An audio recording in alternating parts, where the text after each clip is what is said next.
दिल्ली चुनाव में जहां एक तरफ प्रचार प्रसार खत्म हो चुका है और कुछ ही देर में जो है यहां पर मतदान शुरू होगा कुछ ही घंटों के बाद। इसी बीच यहां पर आपको बता दें कि आम आदमी पार्टी के लिए इस समय बड़ी खबर सामने आ रही है, जहां पर मौजूदा मुख्यमंत्री आतिशी मारलेना के खिलाफ केस जो है वो चुनाव आयोग की तरफ से दर्ज कर लिया गया है। जी हां, इस वक्त की आपको बड़ी ब्रेकिंग हम यहां पर बता रहे हैं। विस्तार पूर्वक पूरी खबर के बारे में आपको बताते हैं। दरअसल प्रचार प्रसार खत्म हो गया था, उसके बाद ये सारी कहानी निकल करके सामने आई है और ये कहा जा रहा है कि जब प्रचार प्रसार थम गया उसके बाद भी देर रात को झंडों के साथ जो है कालकाजी विधानसभा क्षेत्र जहां से चुनाव लड़ रही हैं आतिशी मारलेना, वहां पर झंडों के साथ एक पूरा काफिला जो है वो रात को चल रहा था, गाड़ियों का, आम आदमी पार्टी का और प्रचार प्रसार का जो है सामग्री उसमें सरेआम जो है वहां पर विजिबल हो रही थी। पूरी खबर आपको यहां पर बता दे तो यहां पर यह भी कहा गया अभी आतिशी मारलेना की तरफ से कि शिकायत मैंने की और मेरे पर ही एक्शन हो गया। दरअसल दिल्ली पुलिस ने सीएम आतिशी पर ही आचार संहिता के उल्लंघन पर जो है केस दर्ज किया है और केवल जो है यहां पर आतिशी के खिलाफ ही नहीं बल्कि आपको यह भी बता दें कि रमेश बिधूड़ी जो बीजेपी के कैंडिडेट हैं उनके भी एक समर्थक मनीष बिधूड़ी, उन पर भी जो है यहां पर आचार संहिता उल्लंघन का केस दर्ज किया गया है। तो ऐसा नहीं है जो यहां पर आम आदमी पार्टी कह रही है कि एक तरफा केस किया गया, केस जो है वो दूसरी तरफ भी हुआ है। वहां पर हालांकि समर्थक पर ये केस हुआ है मनीष बिधूड़ी पर और इसकी जानकारी खुद जो है वो दिल्ली पुलिस ने शेयर की है और दिल्ली पुलिस ने यहां पर लिखा है कि 3-4 फरवरी की रात को तकरीबन 12:30 बजे कालकाजी से आम आदमी पार्टी उम्मीदवार 50 से 70 लोगों, आप समझ सकते हैं 10 गाड़ियां थी, 50 से 70 लोगों और 10 वाहनों के साथ फतेह सिंह मार्ग पर जो है पाई गई। फतेह सिंह मार्ग आपको बता दें गोविंदपुरी का जो इलाका है वहां पर जो काफी फेमस है कि गली नंबर 1, 2, 3, 4 ऐसे 12 गलियों के बाद ये पूरा फतेह सिंह मार्ग आता है। ये वही फतेह सिंह मार्ग है जहां पर हाल ही में अगर बात की जाए तो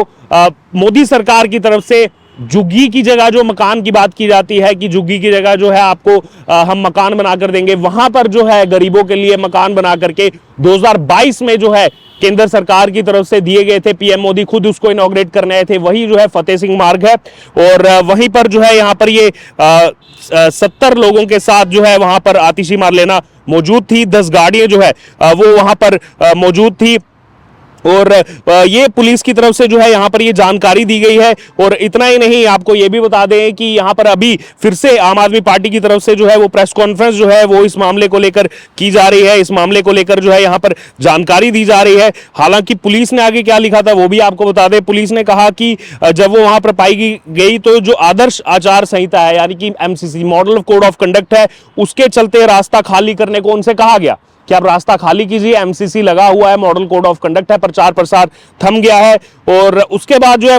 फ्लाइंग स्क्वाड जो वहां पर मौजूद था उन्हीं की शिकायत पर जो है पुलिस स्टेशन गोविंदपुरी जो है वहां पर बीएनएस यानी कि भारतीय न्याय संहिता, अब जो है यहां पर क्योंकि ये कानूनों में बदलाव हो गया, नाम चेंज हो गया, भारतीय न्याय संहिता की धारा 223 और आरपी एक्ट 126 के तहत मामला जो है वो यहां पर दर्ज किया गया है। वहीं अब आतिशी मारलेना का इस पर रिप्लाई आया, जो मैं आपको बता रहा हूं कि आतिशी इस पर जो है वो पलटवार कर रहे हैं। उन्होंने कहा है कि चुनाव आयोग भी गजब है, रमेश बिधूड़ी जी के परिवार के सदस्य खुलेआम आचार संहिता का उल्लंघन कर रहे हैं, उन पर कोई एक्शन नहीं। राजीव कुमार जी, आप इलेक्शन प्रोसेस की कितनी धज्जियां उड़ाएंगे। तो यहां पर भी आप समझिए कि आतिशी मारलेना जो कह रहे हैं वहां पर मनीष बिधूड़ी पर भी जो है वहां पर केस दर्ज किया गया, लेकिन खुद इन्होंने क्या किया है, खुद यहां पर किस तरीके से उस समय 70 लोगों के साथ यहां पर ये घूमा जा रहा था, सड़क खाली नहीं की जा रही थी, उस बारे में कोई बात नहीं की गई है। हालांकि अब देखना होगा इसका कुछ असर वोटिंग पर होगा नहीं होगा, किस तरीके से होगा। लेकिन वोटिंग से एक दिन पहले इस तरीके से मौजूदा सीएम पर केस होना, यहां पर चुनाव में जो है इसका बड़ा असर जो है वो भी यहां पर देखने को मिल सकता है। वहीं इसी बीच आपको बता दें कि प्रचार जो है वो थम गया था, लेकिन उसके बावजूद भी यहां पर इतने लोगों के साथ घूम रही थी। सीएम आतिशी ने जो है और भी चीजें जो है यहां पर लिखी हैं, वीडियो जो है वो शेयर किए गए हैं उनके सोशल मीडिया अकाउंट पर और उन्होंने लिखा है कि आचार संहिता का उल्लंघन करते हुए मनीष बिधूड़ी जी, जो रमेश बिधूड़ी जी के भतीजे हैं, कालका जी के वोटर ना होते हुए भी कालका जी में घूम रहे हैं। मुझे उम्मीद है कि प्रशासन कार्रवाई करेगा। लेकिन हम यहां से जो चीज देख रहे हैं कि कार्रवाई की अगर जो बात है तो वो जो भी यहां पर इसका उल्लंघन करेगा, वो दोनों पर जो है यहां पर कार्रवाई होते हुए नजर आ रही है। चाहे फिर वो अगर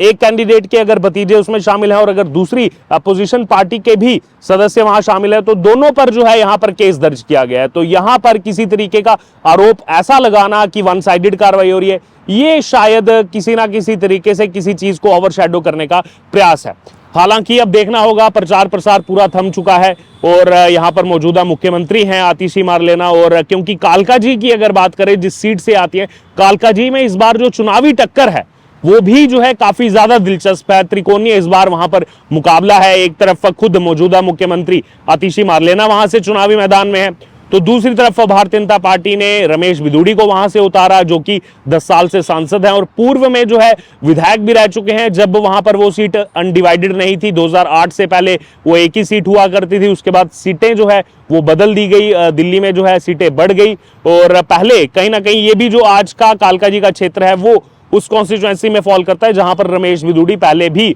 विधायक रह चुके हैं। तीसरी तरफ अगर बात की जाए तो अपनी ही उनकी पुरानी साथी आतिशी मारलेना की पुरानी साथी अलका लांबा, जो कि आजकल कांग्रेस पार्टी में है, वो वहां से चुनावी मैदान में है कांग्रेस पार्टी की तरफ से। बहरहाल तो अब यहां पर मुकाबला वहां दिलचस्प है। कालकाजी में कांटे की टक्कर बताई जा रही है। हमने भी लगातार वहां जाकर के सर्वे किया है, वहां यही देखने को मिल रहा है कि इस बार सुई जो है, जीत की सुई जो है वो किसी भी तरफ मुड़ सकती है। ये डिपेंड करेगा कल जब वोटिंग होगी, वोटिंग के बाद कितने परसेंटेज वहां पर वोट डलता है और कितने परसेंटेज वोट और कितना उसमें एंटी इनकम्बेंसी फैक्टर है, कितना उसमें जो है सरकार के साथ खड़े हैं, ये हालांकि लोगों पर ही निर्भर करेगा। और देर शाम को ये क्लियर हो जाएगा कि वहां पर कितने परसेंटेज वोटिंग हुई है और उसके बाद रात तक जो है यहां पर अलग अलग जो यहां पर पोल्स हैं, एग्जिट पोल्स हैं, वो भी सामने आ जाएंगे कहीं ना कहीं, क्योंकि हॉट सीट है तो उसमें कालकाजी का भी जो है यहां पर जिक्र रहने वाला है। बहरहाल अब जो कालकाजी की जनता है वो भी लगातार देख रही है इस चीज को कि आरोप प्रत्यारोप की राजनीति चल रही है। क्या लगता है आपको यहां पर ये जो एक्शन लिया गया है पुलिस की तरफ से, ये जो यहां पर केस दर्ज किया गया है बीएनएस के तहत, भारतीय न्याय संहिता के तहत यहां पर जो है